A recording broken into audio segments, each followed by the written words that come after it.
Hello children, this is Sr.Kg again with a new video. Today we are going to do English 1 and chapter 4. The tiger gets a fright. Okay, the tiger gets a fright means the tiger gets scared. Fright means frightened. Okay, so this chapter is a folk tale from Korea and this is a story of a tiger. Main character in this lesson is a small boy, tiger, a cow, a thief and one grandmother. Okay, these are the main character in the story. Actually this tiger, he was feeling short of food in the forest, so he moved to a village where he thought he will find some food.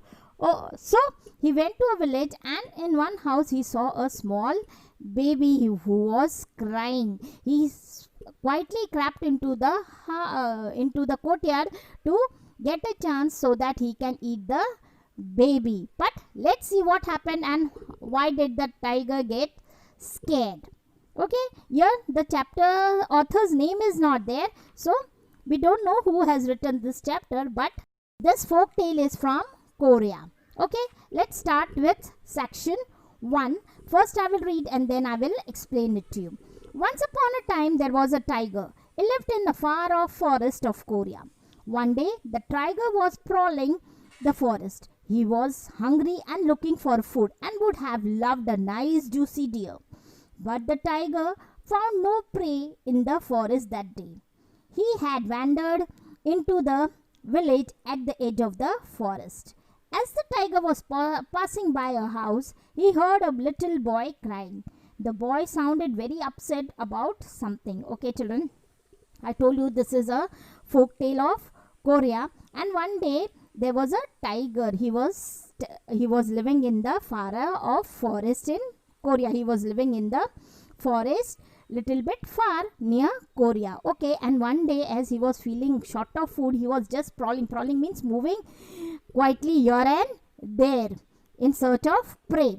Okay, he was moving quietly in the forest and he was very hungry, and as he was very hungry, he was thinking about a nice juicy deer whom he can eat and enjoy his feast.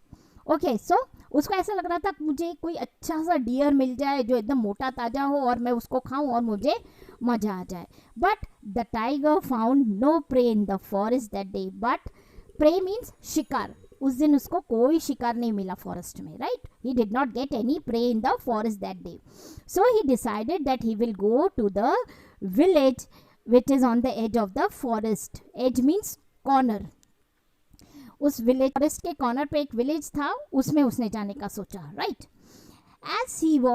As he entered the forest and he was passing by, he heard a boy crying. जब वो अंदर घुसा and he was just passing by, he heard a small boy crying. The boy was very upset over something and he was crying very bitterly. He was crying very badly, right? Now let's move to the second paragraph. I'm reading it out. The tiger thought he had finally found a food. He slipped in through the gate. He padded into the courtyard quietly and crouched outside the window.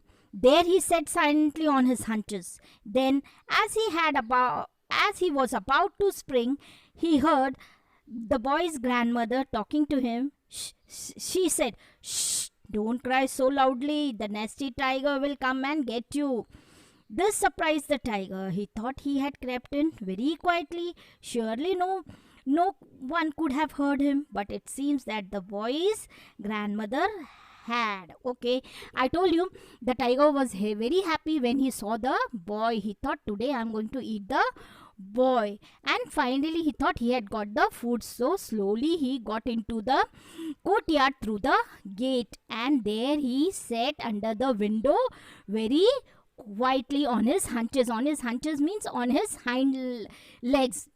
We all know animals have 4 legs, so on his behind leg he sat on his haunches, and he was waiting for a chance when he can spring on the boy. And as he was about to spring on the boy, jump on the boy, attack the boy, he heard the boy's grandmother telling him, "Don't cry so loudly. If you cry so loudly, the tiger will come and he will take you away and he is going to eat." When the tiger heard this, He got very scared. He thought, I entered the gate very quietly without making any type of noise. How come this lady have seen? Nobody must have seen. How come this grandmother must have seen? He started wondering. Okay, children. So today we are going to do only these two paragraphs. Tomorrow I will continue with the other remaining portion. Till then, children, this is all for today. Till then, goodbye.